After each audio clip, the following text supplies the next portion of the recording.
ये देखो 2022 का पेपर आपके सामने दिया हुआ है और इसका जो है पहले जो ऑब्जेक्टिव टाइप क्वेश्चन है उस ऑब्जेक्टिव टाइप क्वेश्चन के अंदर ये प्रश्न दे रखा है। यदि 6 पदों वाली एक समांतर श्रेणी के प्रथम और अंतिम पद 2 और 10 हैं तब समांतर श्रेणी का योगफल ज्ञात करो। ठीक है, इसके अंदर ये जो दे रखा है ना, ये n है, ये क्या दे रखा है n, और ये दे रखा है आपको ध्यान हो a, ये दे रखा है an। तो इस श्रेणी के अंदर हमारे को क्या दे रखा है, a बराबर दे रखा है 2 और an दे रखा है 10। मोटा है और n दे रखा है, सही है, मोटा थोड़ा सा n दे रखा है 6। कितना दे रखा है 6। और क्या ज्ञात करने को बोला है Sn, क्योंकि देखो ये जो दे रखा है ना n, इसको अपन अंतिम पद यानी n भी बोल सकते हैं।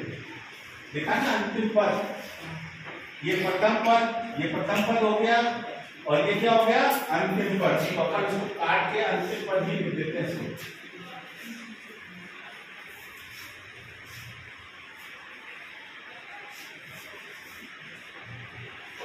n तो हमारा सूत्र n/2 into a plus n सूत्र के नंबर होते हैं। अभी अपन बाद में डिस्कस करेंगे इसको। n क्या हो गया 6/2, ये क्या हो गया 2, ये वाला 2 और n हो गया 10। तो कितना हो गया 3, 2 दिया 6 और ये हो गया इंटू 12, कितना हो गया 36 हमारा आंसर हो गया है। ये ऑप्शन नंबर बी। हाँ, ऑप्शन बी। ये तो 1 नंबर का है, अपने को तो सीधे क्वेश्चन का आंसर लिखना है, ये क्वेश्चन उतारना नहीं है। वहां पर क्या करेंगे, जैसे अपन पहले का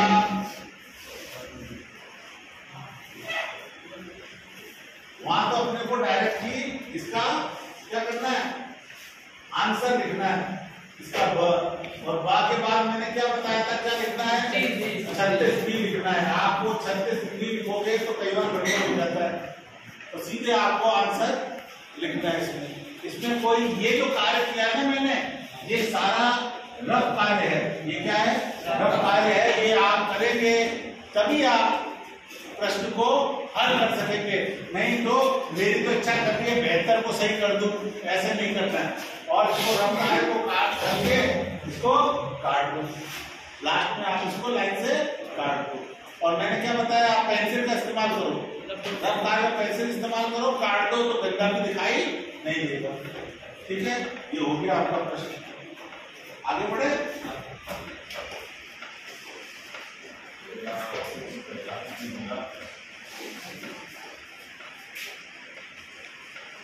ये एक प्रश्न है, अब ये कोर्स में नहीं है अपने, ये जो प्रश्न है ये कोर्स में नहीं है, ये कोर्स में नहीं है। पहले था निम्न में से अपरिमेय संख्या।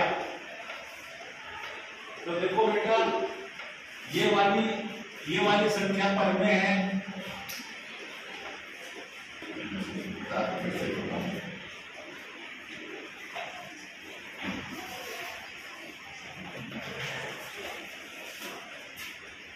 ये दो को हम कैसे लिख सकते हैं? 2/1 P बटा Q के रूप में लिख सकते हैं। 2 और 1 है पूर्णांक है, और Q यहाँ पर 1 है, इसका मान 0 के बराबर नहीं है, तो ये क्या हो गई? ये एक तरह से परिमेय संख्या है।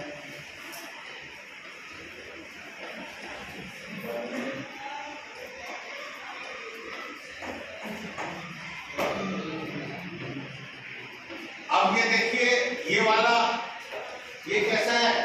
शांत दशमलव। शांत दशमलव, तो शांत दशमलव की क्या होता है? परिमेय संख्या होता है। कैसा होता है? परिमेय।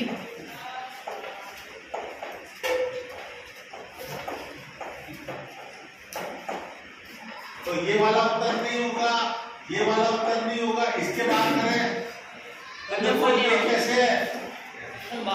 अशांत आवर्ती। ये कैसा है? अशांत आवर्ती।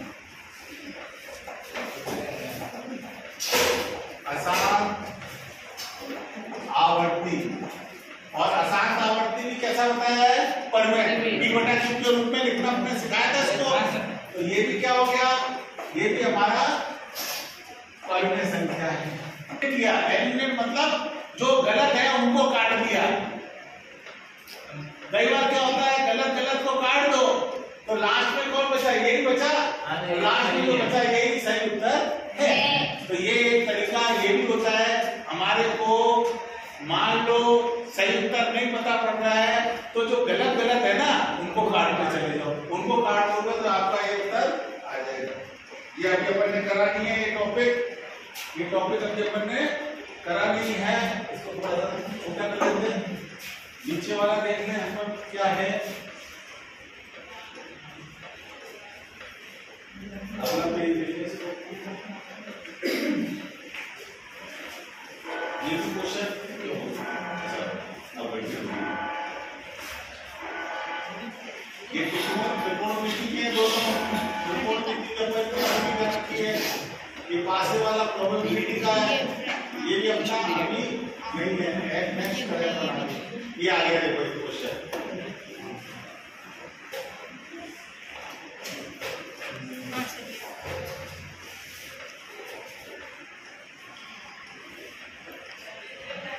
निम्नलिखित समांतर श्रेणी में रिक्त स्थानों को लिखिए। वहां ये बोला है, लिखने को बोला है, हल करने को कहीं भी नहीं कहा है। अपने को लिखना है। अब कैसे लिखना है वो मैं नहीं जानता, वो आपको रफ कार्य जो अपन करेंगे, जैसे यहाँ पे रफ कार्य करेंगे तो क्या है? 5 है, फिर उसके बाद खाली स्थान है, फिर उसके बाद खाली स्थान है, और यहाँ 9 सही 1/2 है। अब इस 9 सही 1/2 को हम कुछ लिख सकते हैं। क्या लिख सकते हैं इसको? बोलो। 19/2। हाँ, 19/2 कैसे? 2 को 9 से गुणा किया 18 में 1 जोड़ दिया 19/2। ये कौन सा पद है? ये प्रथम पद है। द्वितीय पद हमारे को ज्ञात करना है, तृतीय पद भी ज्ञात करना है, और चतुर्थ पद दे रखा है। कितना दे रखा है? चतुर्थ पद दे रखा है। तो क्या करेंगे हम इसमें? ये तो हमारे को ज्ञान है, A1 की तो ये है, प्रथम पद तो दे रखा है जो हमारा A होता है, और A4 सूत्र क्या लगाते हैं अपन? यानी आपको सूत्र करते AN बराबर A plus N-1 into D। तो यहाँ पर ये क्या हो जाएगा? A की जगह आ जाएगा 5, N की जगह क्या आ जाएगा? 4 माइनस 1 और इंटू D, और ये किसके बराबर हो जाएगा? ये हो जाएगा 19/2 के। 19/2 के। तो यहाँ पे हल करो। 5 प्लस 3D बराबर 19/2। सही है? फिर क्या होगा?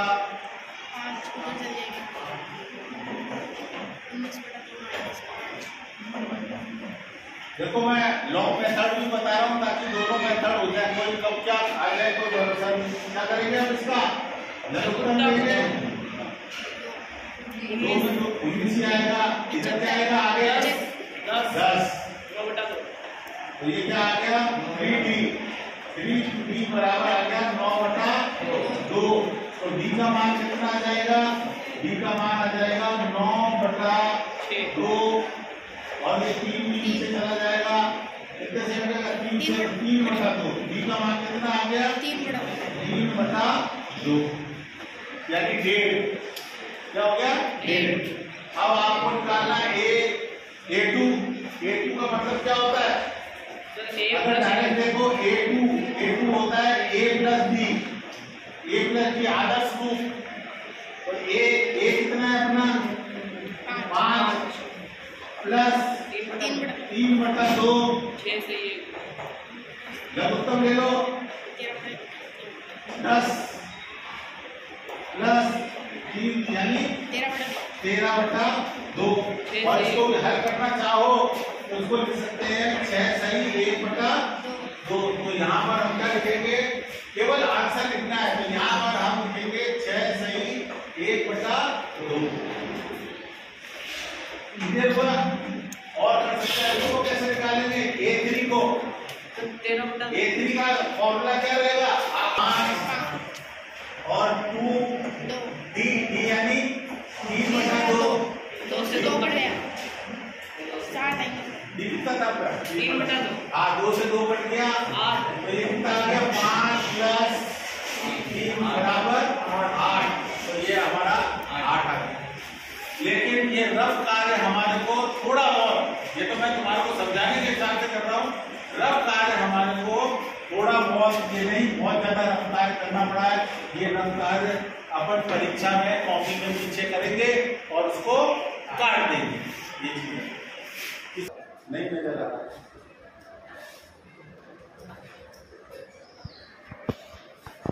नहीं। नेक्स्ट एलसीएम आ गया,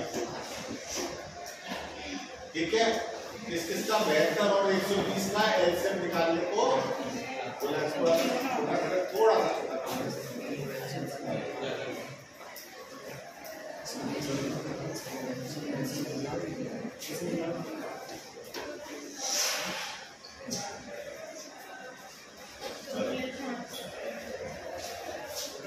बेहतर का तो अपने जो कोर्स में अभी मिली है वो तो अभाज्य गुणनखंड वाले लिए।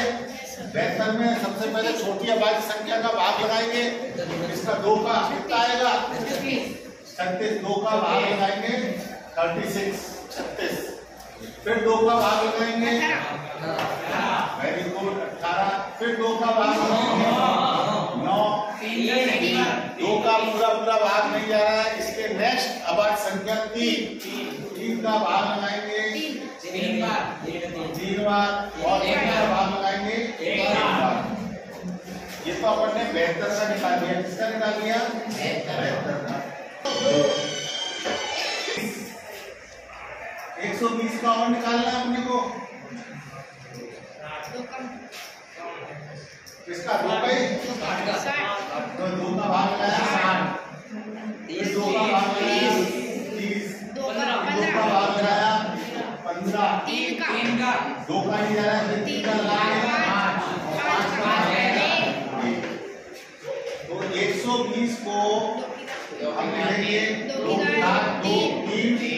गुणा 3 मतलब 3 की घात 1। इसका मतलब क्या है 3 की घात 1 और इंटू 5 की घात भी 1 है। अब क्या है एलसीएम निकालना है, क्या निकालना है एलसीएम। और यहाँ देखो लिखा भी है लघुत्तम ल, अपन बोलते हैं लसम, ये बोल दो लस मतलब ले लो सभी, छोड़ना कोई नहीं है, ले लो सभी। यानी आप सभी लेंगे, ये लेंगे तो इसमें सभी लेना है ना, तो जो हाइयर घात होगी वो लेंगे, सभी लेंगे। 3 की ऊंची घात क्या है 2, 1 और 2 में ऊंची घात क्या है 2 लेंगे। और को भी लेंगे, छोड़ना किसी को नहीं है, ले लो सभी। लसम का मतलब क्या हो गया? ल का मतलब ले लो सभी, यानी कोई छोड़ना नहीं है। एलसीएम में कोई भी छोड़ना नहीं है। और अब इसको गुणा करके लिखना है। ये तो 8 हो गया, ये 8 हो गया, ये 9 हो गया और ये 5 हो गया, 360। हाँ 360। बोलो इसमें कोई दिक्कत? अब देखो ये 1 नंबर का सवाल था। अब आपके देखो आधे नंबर को अगर ये देखे ना, ये बनाने का, ये दोनों चीजों को बनाने का वो जो नंबर देगा ना, वो मेरे ख्याल से इस चीज के तो आधा नंबर आ जाएगा, इस चीज का नीचे वाली का, और आधा नंबर इस चीज का आ जाएगा। फिर वो क्या करेगा? आधा प्लस आधा बराबर कितना कर देगा? 1 कर देगा। अगर मान लो आपने यही आधा करा तो ये नीचे वाला कट जाएगा। तो आपको यहाँ पे पूरा हल करना है। देखो ज्ञात कीजिए, लिखिए नहीं है। लिखने को बोलता है ना तो केवल उत्तर लिखते, लिखने को बोलता तो केवल उत्तर लिखते, लेकिन यहाँ बोल रहा है ज्ञात कीजिए, अपने को ज्ञात करना पड़ेगा इसके अंदर। बोलो इसको उतारना किसी को नहीं। ये कौन सा कर रहे हैं अपन? पेपर 2 अपन उधर ध्यान मत दो, इधर ध्यान दो, क्योंकि वहां पे ध्यान दोगे वो आपके काम की चीज नहीं है। आ रहा ये आ गया।